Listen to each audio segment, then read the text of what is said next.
Good morning. One of the things I always found interesting, and I've seen for many years now, is when a television show comes on, especially situation comedies, shows like that, you ever notice how often at the beginning of the show somebody comes on and you hear a voiceover and it says, "Film before a live audience"? And every time I would hear that, I would say to myself, film before a live audience. Okay, as opposed to a dead audience or what? I mean, if you think about it, that word live is really redundant. You don't really need to say it was a live audience. Film before an audience is the same thing. Now, the reason I bring that up is because sometimes things are said, sometimes we hear things or read things, and we don't necessarily get what's actually there. Today's message, today's chapter can be a little bit confusing if we don't look at it closely, because we actually have two different messages being preached at the same time that are both necessary. But in one case, Paul's saying, look, I'm giving up everything I have a right to. But in order to make that point, he at the same time has to be preaching, look, others have a right to what I'm giving up. So we kind of have to look more clearly at what's actually being said here and see both sides of the argument in order to understand what's happening. We also have to understand that chapter 9 is still clearly in the context of chapter 8. Remember, what was chapter 8 about? Chapter 8 was Paul saying, it's fine to eat meat sacrificed to idols, but if you're going to offend your brother's conscience, it's better not to do it. And as an apostle, Paul was saying, I'm willing to give up meat entirely if I have to, just so that I don't offend my brothers. So the reason I say this in the context is he's still talking about what he's giving up, and we're going to see in verses 3 and 4, he actually still references directly back to the meat offered to idols. Now, one of the things is this chapter is somewhat uncomfortable to preach in one respect, because it's actually talking about financial compensation for those who are preaching the gospel in various ways. And we're going to discuss how in a minute here, or in a little bit here.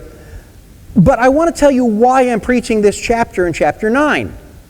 Because if you notice carefully and you look in your Bible, what you're going to find is chapter 8 comes before chapter 9, and then chapter 9 comes along. That's why we're preaching it. We don't skip chapters here. We don't preach chapters based on, did I want to preach that today? Did I feel like preaching it or anything else? We preach chapters based on the fact of, we go through a book in the Bible and we preach everything that's there, whether we're comfortable with it or not. That's why I'm preaching chapter 9 today, or the first half of it today. Now, one of the things that becomes awfully confusing is that chapter 9 is talking about these special compensations, for example, for people that are doing certain jobs, yet haven't we preached over and over and over here that every person who's a believer in Christ has a gift from the Holy Spirit and they should be using it? And we're obviously not talking about paying every person sitting in the pews here, okay? And it is confusing in one respect, because every believer has a gift and an obligation to do that.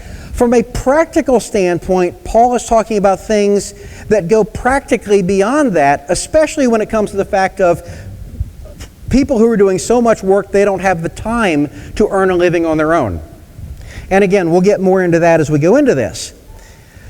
The other thing is that the main topic of this is actually Paul renouncing his rights, but he also makes it clear that there's a responsibility of the churches in certain cases to pay the people doing the work.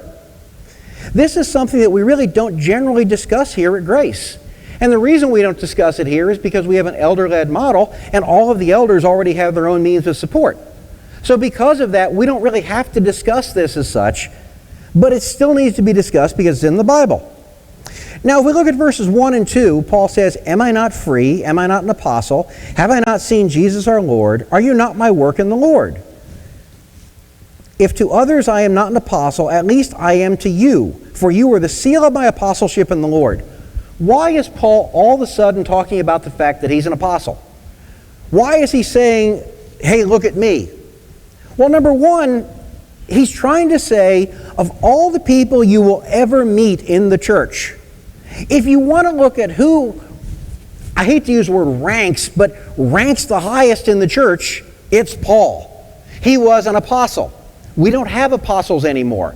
But the apostle was the highest church office. The apostle had more authority than the elders, had more authority than anyone else they would meet.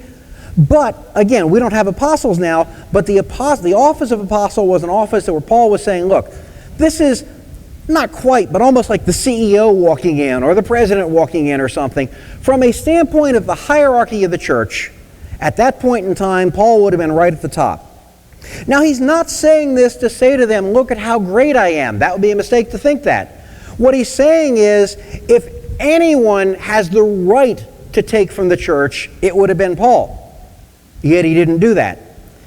And the other thing he's saying to them is, even if other people don't recognize my apostleship, you of all people in Corinth should recognize it, because Corinth was the direct work of Paul. And they should have known, no matter what, the Corinthians were essentially, he uses the word his seal, essentially the proof of what he had done, the proof of his apostleship. So in Corinth, there should have been no one saying, no, I don't think Paul's an apostle or something like that. It should have been unquestionable. So all of verses 1 and 2 are a setup to say, here is the authority I have, and here's what you need to understand. But then he's going to go on to show how that authority is used and not used. Now, if we look at verses 3 and 4, it says, my defense to those who examine me is this: do we not have a right to eat and drink? Well, he's going right back to chapter 8 at this point in time. Remember, chapter 8 was Paul saying, I will voluntarily not eat, but I have the right to eat. Of all people, an apostle would have understood his freedom in Christ better than anyone else. And Paul understood his freedom in Christ. But what he was saying is, I'm going to voluntarily not eat in chapter 8, but then he's also turning around here and saying, wait a second, for you people who are going to nitpick and look at me and say, why are you doing this, why are you not doing this, I have an absolute right to do this if I want to do this.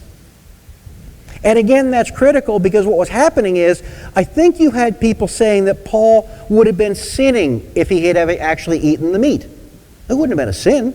It's just that Paul chose not to do it to help the weaker brothers. And certainly as an apostle, he had more right than anyone else did. By the way, you're going to notice today the interpretation is relatively straightforward. We're going to go through that a little bit faster today, but we're going to have more application we need to discuss here also. Now, if we look at verses 5 through 7, verse 5 says, do we not have a right to take along a believing wife, even as the rest of the apostles, and the brothers of the Lord, and Cephas? Cephas is Peter, by the way. What he's saying is, hey, these guys had wives. Don't I have the right to take a wife? Now, one of the things that comes up is Paul evidently did not have a wife as he ministered on his trips. But what's interesting here is Paul pretty much certainly had to have been married at one point in time. The reason? If anybody knows Jewish history, you'd understand this. Paul was on the Sanhedrin. You couldn't be on the Sanhedrin if you were a single guy. It was only married men on the Sanhedrin. So Paul had to have been married at one point in time, but then one of two things most likely happened. Number one, it's possible his wife died. Number two, it's also possible that when Paul became a believer, his wife left him. Remember the instructions we got in chapter 7 on singleness, and if you become a believer and your spouse leaves you because you're a believer, it's okay, let him go. Well, it's very possible Paul may have been speaking from personal experience here. We don't know. No one knows for sure what happened with Paul's marital status, but we do know he pretty much would have had to have been married at one point in time, and that at this point in time he was not married. Now, it's also interesting, just kind of a little bit of a tangent, but interesting here, it talks about him having a right to take a believing wife. Literally in the Greek, that is sister wife. And he's not saying some kind of a strange incestuous thing. I know it sounds like that. What he's saying is a wife who is a sister in Christ, a fellow believer. So he's restricting himself to the exact same restrictions that he gave to anyone else that would have taken a wife. Now, Paul voluntarily didn't take a wife, but what's he saying here? Don't I have the right to take a wife just like anybody else did? And by the way, if you are familiar with Roman Catholic theology, I think this says a lot by application to the idea of priests never getting married. Well, Paul certainly had the right to be married if he wanted to, and if we look at the apostles here, and the other people, not just apostles, but other we're talking about, when he talks about apostles, brothers of the Lord, and Peter, I think we can assume there's a good chance that many of them were married, because he's talking about them as people who had the option to be married if they wanted to. I wouldn't stake everything on that, but I believe that's what he's saying. Now, the reason he's bringing this up is to say, hey, I'm voluntarily not doing this, because remember when he talked in the previous chapters, he said, it's better because I can do more work without a wife. But I think there were probably some people, if you remember in Corinth, there was a debate of, could you be married? Remember Corinth had the debate of, if you got married and you were a believer, should you divorce your wife so you could work more for the Lord? Obviously that was wrong. But you probably had people who would have judged Paul if he did get married. And Paul is saying, I have the right to get married. I have all the rights that you would have, and even more as an apostle. If we go on to verse 6 says, or do only Barnabas and I not have a right to refrain from working? Now Barnabas, if you remember, was another fellow worker with Paul who went on missionary journeys. And one of the things he's saying is, are we the only two that don't have a right to quit our jobs and do the gospel full time? Obviously, there was other apostles or other people going out for the gospel who were being supported by the church in order to do this full time. What Paul's saying here is not that he's asking for support.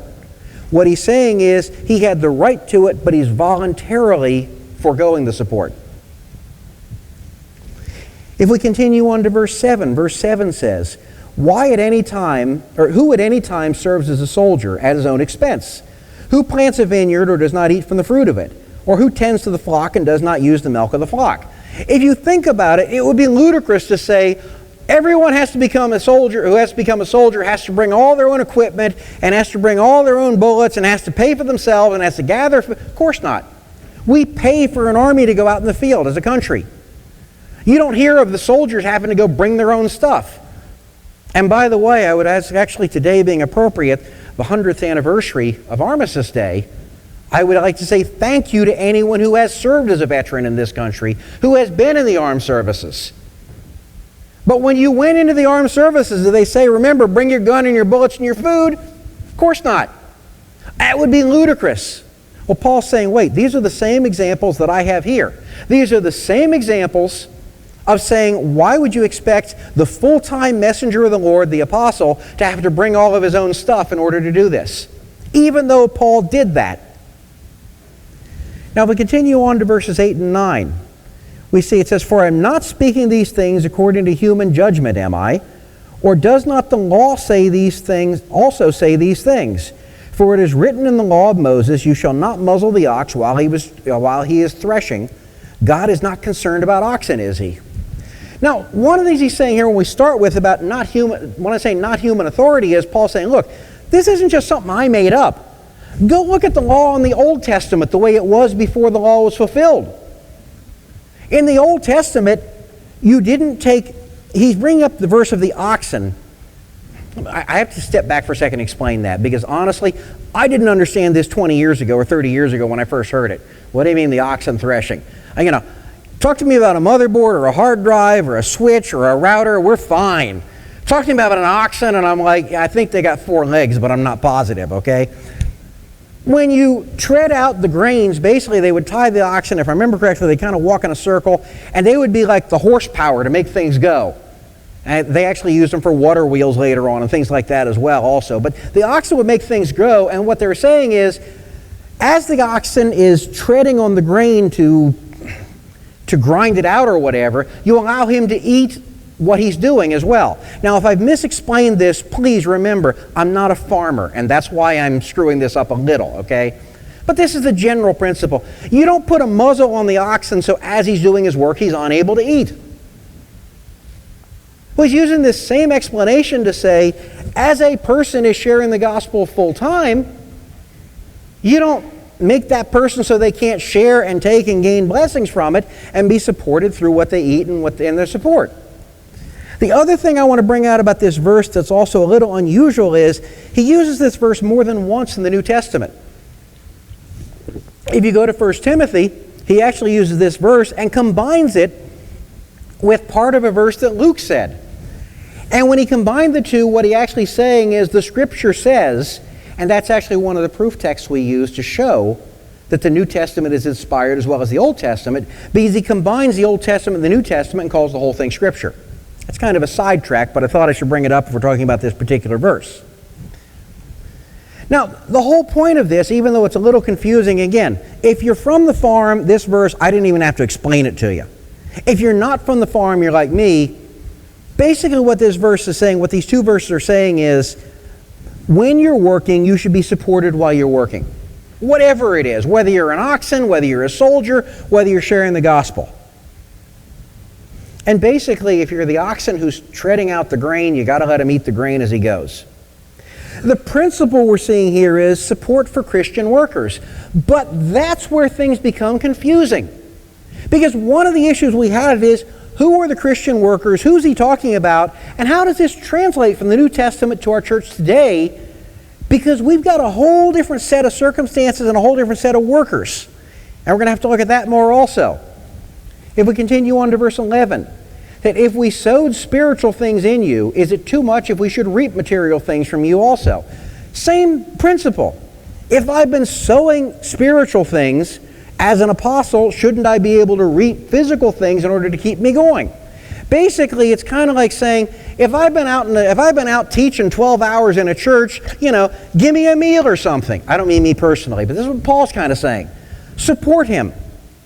But he's also not demanding it. He's saying the right that he has to have this. And that's a big critical thing here. One of the things in business, I'll never forget one call that we did in my business. Had a new client call. He was referred by somebody else. Had a new client call. And I ended up sending Caleb on the job. It was a 2.5-hour job. And he had one main thing he wanted done, and if we could do some other things for him, that would be great. Well, we knocked it out of the park. Okay? We absolutely knocked it out of the park, and that we not only fixed what he thought was unfixable, we actually fixed some other things he didn't even know were problems because he asked it, and it was all with permission, and it was all part of the same call. I didn't charge him any extra for it, and I actually gave him some extra consulting for free because he was a new customer. And then a bill came, and he said he wasn't going to pay. Why aren't you going to pay?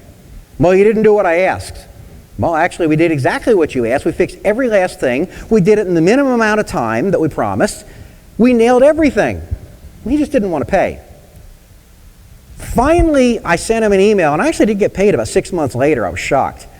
I finally sent him an email, and in the email I said to him, look, you got a choice. You can keep your integrity or you can keep your money, but you're not keeping both. Take your pick. I was shocked. He did end up paying me later on. But here's the point that I'm trying to make.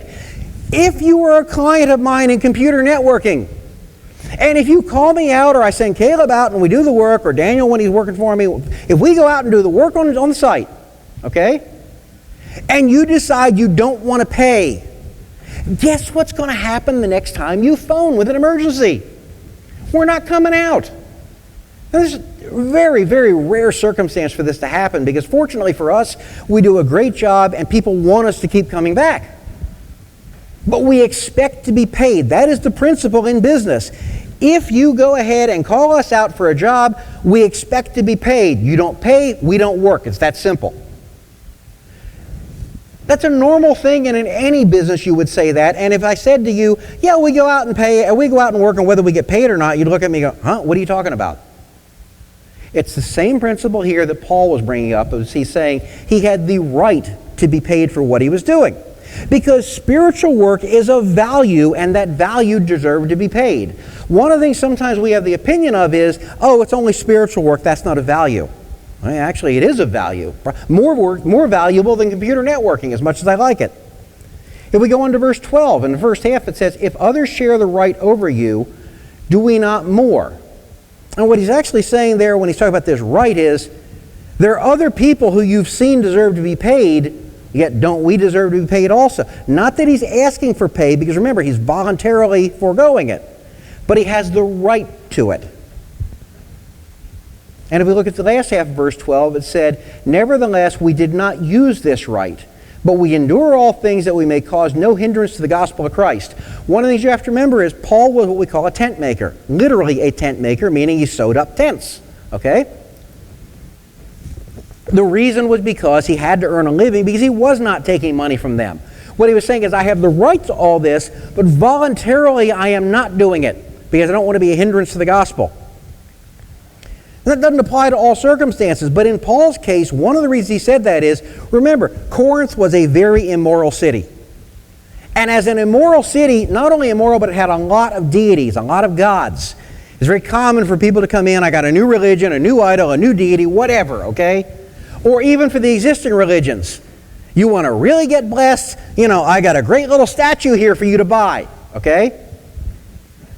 Corinth is a city where it would have been common for people to try to extract money for getting divine blessing. Essentially, idol worship prosperity gospel, I guess is the way I would put Corinth, okay? Now the reason I bring this up is because Paul said, I don't want to appear like I'm one of these people bringing the idols in and the false gods. So to distinguish myself, I'm going to voluntarily reject pay. He was setting himself aside to say, look, I'm not like the others because the others, they've all got ulterior motives. They want you to give them money. I'm bringing you something for free. I'm bringing you the gospel. So as an immoral city, it was critical in that circumstance for Paul to set himself aside. And let's face it, if we take that to what's happening today, man, today, if you say the word preacher, pastor, elder, whatever to your average person on the street, even to a lot of church members, what's the first thing that come to mind? 100 years ago it would have been, bring us the gospel, preach us the message, ministers, etc. Today, greedy. Let's face it, it's a fair cop. A lot of these guys are incredibly greedy.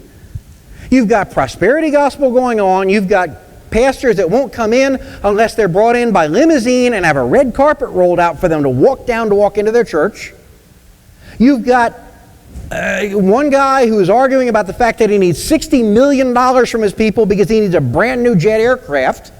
And if that wasn't bad enough to hear Creflo Dollar to do that, you got another televangelist, two other televangelists, Kenneth Copeland and another one, sit down on a TV show and argue about why they needed planes that were even better than $60 million airplanes. Yeah, they're greedy slime balls. Was that clear enough? And you know something? It's deserving of many people today who are supposedly bringing the gospel to be called greedy. They're looking out for themselves. I don't even consider those people I mentioned gospel preaching people. They're money grubbing people who are preaching money, period. In some cases, even today, we almost need to set ourselves aside to prove that we're not in it for the money, not because of what we've done, but because of the reputation that's been given to pastors and preachers and elders, etc., by other people who are frauds. Now, if we continue on in verse 13, it says, "Do you not know that those who perform sacred services eat the food of the temple, and those who attend regularly to the altar have their share with the altar?" One of the things, if you look in the law of the Old Testament, you'll find, is that we think about these sacrifices being brought and sacrificed to God, and that's true. But have you ever read carefully what happened with the meat sacrifices, the grain sacrifices, etc.? It wasn't just offered to God. A lot of times they would burn the meat, for example, and God would smell the meat and it was wonderful, but the priest would eat the meat. The people taking care of the temples would take the meat. For that matter, even in Corinth with the idol worshippers and stuff, they would partake of what was brought to them. But in the Old Testament, certainly in the temple, the people, you didn't have the Levites, for example, being told, oh yeah, make sure you go get a job doing this, or you also got to be a farmer because you got to raise your... No, the Levites were taken care of. The Levites never got land when the land was distributed. Why? Because the Levites should be taken care of by the entire tribe of Israel. So even from their own background, they would have known that the priests got taken care of, and the people working in the temple got taken care of. Then we hit verse 14. "So also the Lord directed those who proclaim the gospel to get their living from the gospel." I think a better translation, and many of the newer translations actually have commanded instead of directed. God commanding that those who proclaim their gospel get their living from the gospel. Now there are some caveats to that, like I said, voluntarily renouncing it, which is what Paul did. But there's a principle set out that if you're going to take and be preaching the gospel full time, you need to be compensated for it. Now that's the interpretation of this, but it becomes really, really confusing when we start to look at this and how to apply this. Because we're not exactly in the same circumstances as the first century. We have different church offices that have been made up from the first century, and there's a lot of differences. The first thing we have to look at is to say there is a principle of supporting Christian workers, but who are the Christian workers it's talking about? Are they missionaries? Are they pastors? Are they elders? Are they apostles? Well, first off, we can rule out apostles right off the bat. The reason? Because apostles had to personally know Jesus Christ. Paul qualified as apostle because of his meeting on Damascus Road. But other than that, if you did not meet Jesus Christ personally, you're not an apostle. When I used to teach at WBC and at LBC, I had people actually come in and try to call themselves apostle so-and-so. Never once would I refer to that person as apostle. They were not apostles, I guarantee it. Matter of fact, they were barely Bible college students. But they certainly weren't apostles. So we can rule that out. But one of the things we have to remember is Paul was not a pastor and Paul was not an elder. Well, what was he? Wasn't Paul like the big-time pastor of his time? Wasn't he like the Jerry Falwell of the first century church? No. Paul was a missionary. Paul was a church planter. Paul never said, I'm going to take and set up a house and stay here for 40 years and live out my... And I'm not saying that's wrong, but that wasn't Paul's job.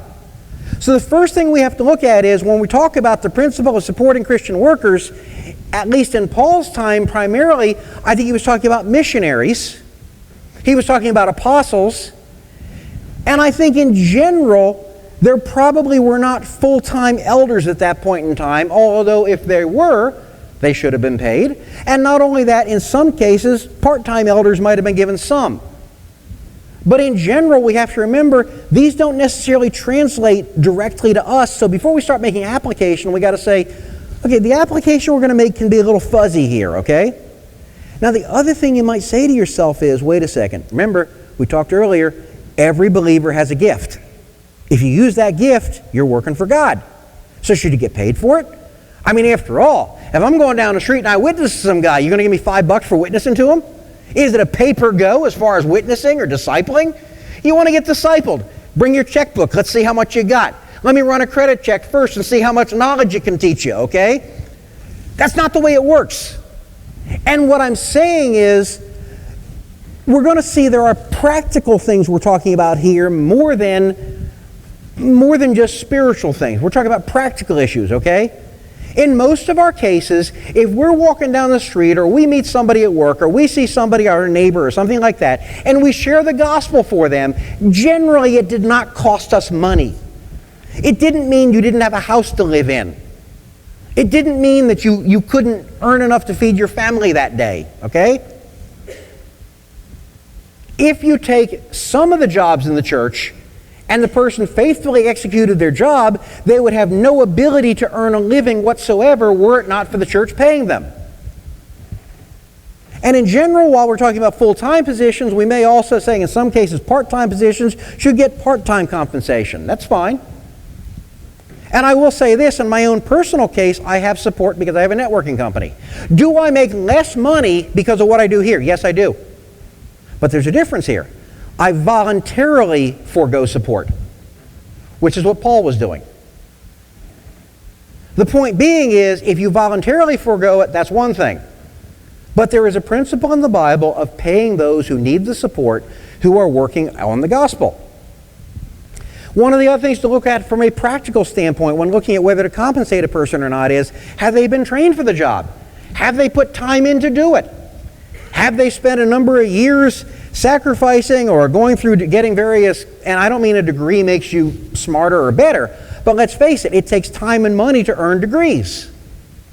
I've done 120 credits of graduate work in theology. Well, theology, Old Testament, etc., okay? That takes a long time. Fortunately, in my case, I was able to do it. As Linda knows, it meant sleeping about 2 to 3 hours a night, but that was okay. And I kept the job going at the same time, so I didn't need support. But the point being is, when churches are looking at whether to compensate, one of the things to look at is not just the amount of time they're putting in, but did they train? Yeah, it's funny, in some cases, I've seen churches where you have a pastor, elder, etc., who's actually looked down on by the congregation. It's kind of like, yeah, he's just the ignorant guy. And you find out, gee, if you looked at what he had, he has more degrees and more training than anybody else in the church in some cases. In some cases, these guys have doctorates and everything else. Yet if you look at the pay scale they get, sometimes these guys with doctorates are being paid like they're, second-year high school student or something like that. The thing that we're seeing here is there is a principle of supporting church workers. Now, one thing I have to say on the other side of the coin is this. There are a lot of bad pastors who shouldn't be supported at all. Okay? I know of one pastor that comes to mind, his calling to the ministry, the reason he became a minister, was because every secular job he had, he failed at and got fired from, so he knew God wanted him to be a pastor. And you know something? He was doing his pastoral jobs about as good as the jobs he was getting fired from in the secular job. He didn't deserve support. He shouldn't have had support. I'm actually happy with the missionaries our church supports. I've met most of them, I think, if not all of them, and I think, they probably do a pretty good job. But I remember years ago in the churches we grew up in, basically when the missionaries came to meet you, you'd sit there with them, you'd take them out to dinner, you'd get to know them, and you'd say to yourself, wow, this person couldn't make it as a dog catcher here in the U.S. That's why they went and got a job as a missionary. Obviously, I don't mean all missionaries because there's some very good ones. But there's also some very bad ones that literally have become missionaries because they couldn't succeed at anything else. Do they deserve support? No. I think churches have to be careful at looking at, are we supporting the right people? If you're a bad pastor and you don't teach the Bible and you don't proclaim the gospel, you don't deserve support. One of the things that happened here, though, in our church, I think most of you know, but maybe not all of you, is that when we started an elder-led church, we actually said, you know something? The way we support missionaries is not right. I don't know if you know this or not. Missionaries got a lot of support from this church, but never got it directly from the church. It was always people giving, and then that money would be funneled to the missionary. And it's a good model, but it shouldn't be the only model. One of the first things that happened was we said, you know something? A chunk of our budget now goes to missionaries in addition to that. Because we believe that a church had a responsibility to support the missionaries. These are people who have given up their livings, who've taken their families with them in many cases, and who require and deserve support. That's the principle of giving we're talking about. Looking at the people and saying they've given up what they could otherwise earn support as, and because of that, because they're doing a good job, they deserve support. I think more than looking at positions, we need to be looking at what are the people giving up and how are they doing at their job. And one of the things here, we're not talking about pastors, elders, missionaries, or anything else, certainly not apostles. If we take a look at somebody like Eric. Eric, you're not an apostle, right? Okay, good. If you said yes, you're fired. Anyway, the point being is, he does not hold any of these positions. So would it be fair for us to say, Eric, you should have brought your own house, you should have brought your own money, you should have brought your own, etc., and why in the world are we paying you? Of course not. He gave up quite a bit to come here and work here. And even though he makes some money as teaching also, we have to compensate him in order to keep him here because he's doing the work of the gospel and because he has sacrificed to do that work. Because it wouldn't be practical to say to him, look, we got a nice field out there you can live in. It wouldn't work that way. So what I'm saying is, especially today, when churches are looking at support, they should be looking at what is the person giving up and what is the person doing. Now, in addition to that, you should also be looking at, did the person voluntarily forego support? I could be wrong, but I'm guessing had Eric been a independently wealthy billionaire or something, he might have said, don't worry, you can keep your money. As far as I know, he's not a billionaire either, okay? But the point being is you need to look at each situation and evaluate each situation individually. I'm not talking so much about our church here even. I'm talking about churches in general. Why am I teaching this? Because it's chapter 9 and it follows chapter 8. We've already established that. Because the point being is we're going to teach all of the Bible no matter what it says. Now I also think we have to look at what I call the good, the bad, and the ugly of foregoing support. Remember, Paul said that he gave up the support so that there wouldn't be a conflict, so it would further the gospel. I've seen many cases where it has been wonderful and good for elders to voluntarily give up support. I've seen cases where it allowed small churches to grow.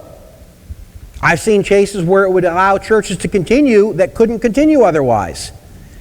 I've seen places where missions or churches just couldn't function if they had to support a pastor. And you know something? Foregoing support, either partially or completely, is a good thing in those cases, in many cases. Not only that, even today, as we mentioned, asking for money can confuse the message. One of the nice things I will say is that no one can possibly say, I'm up here for the money. Why? Double my salary and I'll make the same amount of money. You don't get paid if you're an elder in this church. And the point being is, at least my point is that no one can ever confuse me or Randy or Gene or Jose or whatever. No one can confuse us with a televangelist or a prosperity gospel preacher. We have never yet, trust me, I never will, I have never yet said I will not come in to preach unless you bring the limo here and put the red carpet down. There are some who actually do that. I'm not making that up. I have not asked for a $60 million Gulfstream. Okay, that one I might take, but that's another story. But the point is, I have not asked for a $60 million Gulfstream. I'm not going to ask for a Gulf. I'm not even going to ask for an ultralight. Okay? It confuses the message sometimes. Now, there's one other thing we got to consider is sometimes getting paid causes a problem when you're entering hostile territory. What do I mean by this? Take some examples. If you're a missionary to China and you sign up and say, why I want a visa to go into China. Why? Because I want to bring the gospel of Jesus Christ to the masses. Yeah, right. Good luck on getting your visa approved for that one. You go in as a translator or you go in as whatever, okay? You don't get into China as a missionary. That's only one example. Islamic countries the same way. But the point being is, in that case, it's necessary to sometimes forego certain support so that it doesn't appear that you're getting... Now, usually they find some way of supporting them, but the point being is sometimes if you're going to hostile areas, you need to give up support. In Corinth, Paul had to give up support because it would have confused the message. In Islamic countries, you're not going to be able to handle things the same way and be a full-time missionary the way you might otherwise be. In many cases, you have to actually come into these countries and earn a living in those countries in order to be able to stay. And then you can spread the gospel while you're there. They don't just allow missionaries to come in.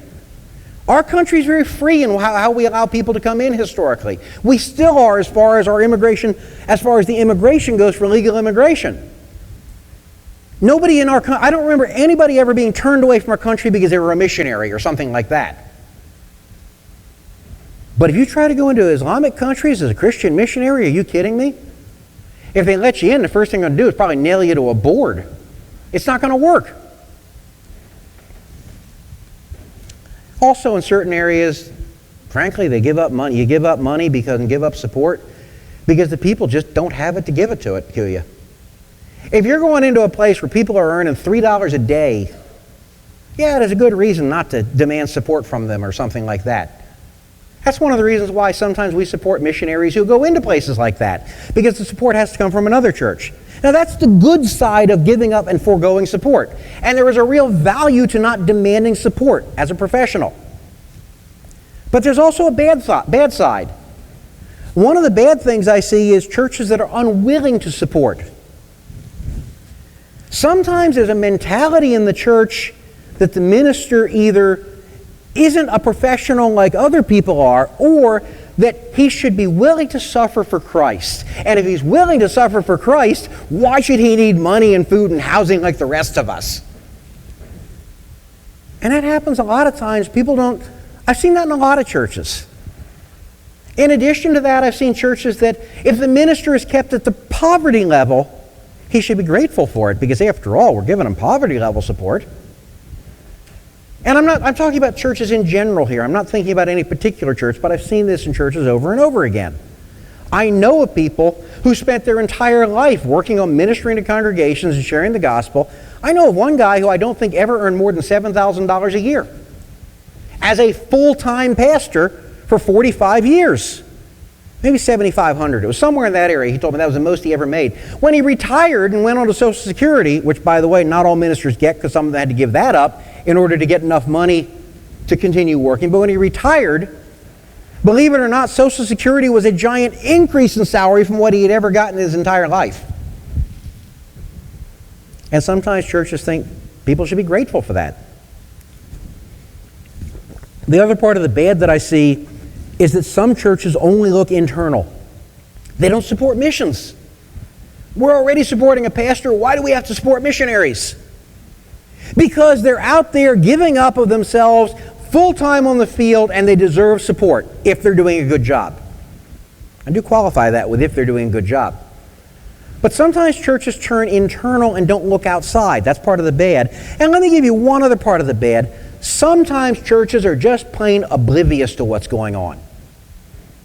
Years ago, my dad was involved in a bank robbery. Actually, let me rephrase that. That didn't sound right. My dad went in to cash his paycheck at Citizens Bank in Bladensburg probably 35 years ago, whenever it was, okay? And he also had a toothache that day, which actually that makes the difference in this case. He cashed his check, he turned around from the counter, and he was standing there like this, counting his money. Now, right behind him, another gentleman came up, slipped in behind him and stood at the counter, and the two of them were literally, they saw the videos later on, this far apart, back to back. And he's standing there counting his money, and the other guy's standing there with a machine gun pointed at the teller. And there were three of them. And they came into the bank. And he was so, because of his toothache and because he was looking at his money, so consumed with it, he just kept counting his money. And then what's he do? About 25, 30 feet away is the door. He's counting his money, he's looking like he's out, going right for the door. I mean, it was almost like he had a cell phone with him, even though smartphones didn't exist back then. Totally oblivious. Could have walked into a wall, okay? Do you know what's happening when they looked at the video the entire time he's walking out the door with his toothache and counting his money? The entire time the guys with the machine guns are pointing them at him, screaming, stop, get down on the ground. He just walked right out the door, never saw a thing. Completely walked out the door, ended up, after he got out of the bank, he went to his car and he looked down the street and he said, there are three men running down the street waving guns and holding a bag of money in the air. Something's wrong here. He picked up on those things real quick, by the way. Something's wrong here. He actually ended up getting their license number, and it turned out it was their car. One little tip, if a person robs a bank and they park in the parking lot, the odds are it's a stolen car. If a person robs a bank and the car is 2 blocks away, it's their car. No, I'm saying that's something you'll learn if you ever work with police, you'd learn that, okay?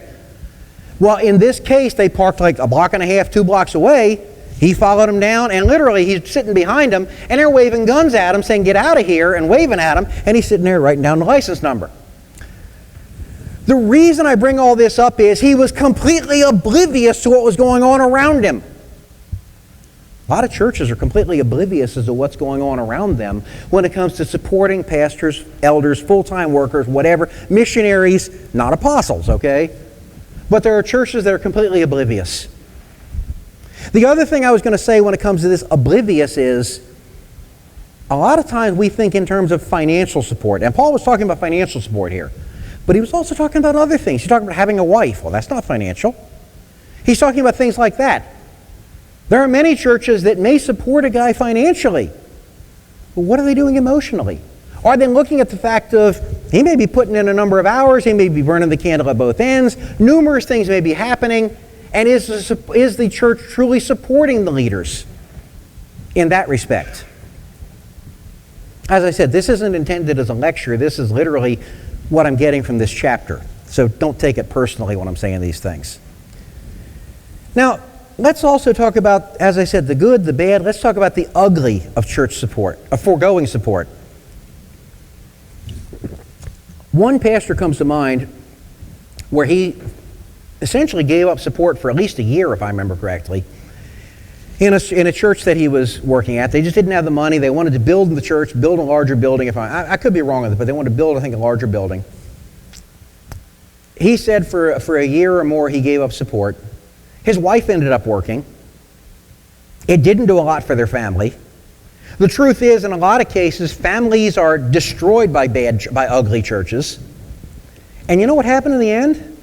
The church wasn't even grateful for what he did. Completely ungrateful church. They didn't pay anything for it. It's not worth anything. And sometimes that happens when people are not paid. They're also seen as not worth the money. Not that it's true, but sometimes that's how it's seen. One thing I want to say here is if we look through Corinthians, we can see it.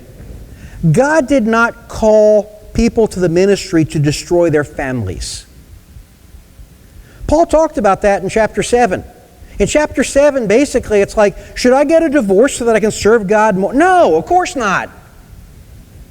You don't destroy the family in order to elevate the church. Frankly, sometimes it's not just the church doing this, sometimes it's the minister doing this. I'm going to serve God so much, and forgetting about the fact that he's married, has children. As Paul said in chapter 7, those are your obligations. And not just obligations, you should want to have a wife. I mean, if you're married, you should be happy with it. The point being is, some churches see it as, hey, you don't really deserve that because, you should be serving God. If you serve God, you don't have to worry about your family. Not true. God has never called a person in the ministry to destroy a family. It's one of the reasons I mentioned before. We do not support missionaries here who take their children and send them off to boarding school in some other country while they go minister for the Lord. I don't think that's right. I don't think God ever called us to do it. I think it's fine to take the kids with them. It's fine to go on furlough and stay with the kids. But I don't think God called us to separate the families and send the kids to another country or something like that. I would never contribute to a missionary personally who's doing that either. It's my own personal opinion there, but the other thing also is when you get a church like this, one of these ugly churches, it never builds a culture of generosity in the church. If the church never learns to support anyone, they're not supporting pastors, missionaries, elders, whatever. It's all internal. You're never going to build that culture. One of the things I like here, frankly, is we give a fair amount to missionaries, a lot more than most churches, and you can see that. And I'll say this also, we don't do what I saw in another church that I attended years ago. They wanted to give $5 a year, I think, $5 a year to a missionary from every country in the world. Why? So they could put a flag in their map. That's not supporting missionaries. I'm actually happy here. If you look at the missionaries and the amount we give them, they get fairly generous amounts. It's usually in the thousands of dollars each year for each missionary. It's not in the hundreds even. And not that the hundreds would be bad, but the point is it's generous support. Now, in all of this, what are the responsibilities of the church? Support those doing the work. But again, the criteria we talked about is, are they able to forgo support? And in addition to that, are they actually doing what they should be doing? Are they good at it? I don't think we should be supporting pastors who are lousy at their jobs. Pretty simple. I wouldn't keep somebody at a secular job who is bad at it. I'd tell them to go get another job. I don't think we should keep a pastor who's bad at it. But when you have someone who's good at it, they ought to be rewarded for it, assuming they haven't foregone? Yeah, close enough. Given up support. Let's use that word instead, okay? The other criteria we've talked about is when you give up personal income in order to support, that's when the church has to look at supporting the person. And when you're giving up more than the normal Christian life, as I said, if you're going next door and witnessing to your neighbor, rarely have you lost $5,000 because of that or something like that. On the other hand, if a person's working full-time for the church, especially, even part-time, but especially full-time, yeah, maybe so. Now, the other thing I'm going to say here is I've mentioned pastors, missionaries, etc., elders, etc., okay? That's not the only group you need to look at as a church. Churches need to look at anyone who's doing the work of the gospel, full-time or part-time, that is above and beyond, that requires support. I used Eric as an example. You know something? In this church, and most churches I go to, we actually pay for janitors. I don't know the particulars of it, but you know why? Because that's part of their job, and that's what they need to get paid for. There's nothing wrong with that. I'm not saying they're Christian. I don't even know who the janitors are here. So the point being is in other churches, even when they were members of the church, if they did a good job, they paid for janitorial services. There are some people who can afford to do this without getting paid, and that's fine. But when they're going above and beyond doing something abnormal, that's when the church should start looking at payment. The other thing I would say too is this. A church has to look local first in their own church and then globally as well. But if you've got a church and the ministers have not sworn off support and they're not taking care of their own ministers but they're giving to the missionaries, there's a problem there too. I think also, as I've mentioned, I think rewards should be rendered according to the service given. Not just the amount of service, but the quality of the service. Okay, I'm going to completely leave theology here and tell some bad theology, but a pastor and an airplane pilot ended up in heaven. You know it's bad theology when I say that, but it's okay. They go up to the gates of heaven, and the pilot gets to the gates of heaven, and he's given a golden staff and a golden crown and a silk robe with gold braid all over it. Hey, he just looks like royalty as it go on in. So he goes right through the door. The pastor comes up next. The pastor given a burlap robe. He's given a wooden stick. He's given, a little laurel wreath or something. What's happening? He's got the gold. He's got everything else. Aren't you give me this? He's looking at him. Hey, we pay for results here in heaven. Every time you preach, people went to sleep. Every time he flew an airplane, everybody prayed. Okay, it's bad theology, but it gets the point across. Pay for results. And I don't mean pay for how many people got saved this week, okay? But I mean, is a person dedicated to doing the work? Are they doing a good job? Holding a person accountable the same way you would hold them to a secular job. It's not like everybody gets a free pass because suddenly we're getting supported by the church. I think it's fine to hold a person accountable. The other thing for churches, for a church responsibility is, unless it's voluntarily yielded, support does not appear to be optional here. Now, again, remember, support is not just monetary. It can be emotional, it can be any number of things, okay? But it's not optional. One of the things the reason I bring up other emotional things and other things is, if you look at statistics among clergy, depression is rampant. Burnout and people leaving their jobs is rampant. It happens over and over, among clergy specifically. And a lot of the reasons, sometimes it's their fault, don't get me wrong. In other cases, it's lack of support in other areas from the congregation. Also, you find a lot of times, I don't feel this way here, and frankly, I wouldn't care if you did anyway, because it wouldn't bother me, but I've seen a lot of places where you have elders, pastors, whatever, that it's like their whole life is under a microscope, especially their kids. Oh, you got kids? We don't have kids. We don't, do we? No, we don't. Okay. We don't have kids. I'm sure of that. Okay. Point being is, how many times have you seen a church where the pastor has children? And what's the first thing you see? Basically, those kids are supposed to be little apostles. They are never allowed to make a mistake. They're never allowed to do anything wrong. And not only does it destroy the family and destroy the pastor, but what also happens is, usually it destroys the children. I can't tell you how many pastors' kids and missionaries' kids I've known that came out complete, total wrecks. And often it was the fault of the church, or the parents both.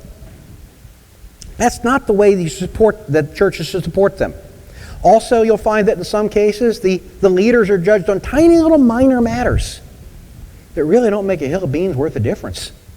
And that's what they get judged on. Did they get judged on whether they were teaching and preaching and sharing the gospel, or here 23 hours a day doing stuff in the church that needed to be done? No. They got judged because they wore the wrong color shoes to preach in or something like that. I may be exaggerating a little bit, but if you've been in these churches, you know what I'm talking about. I've seen this stuff, and you have too, probably.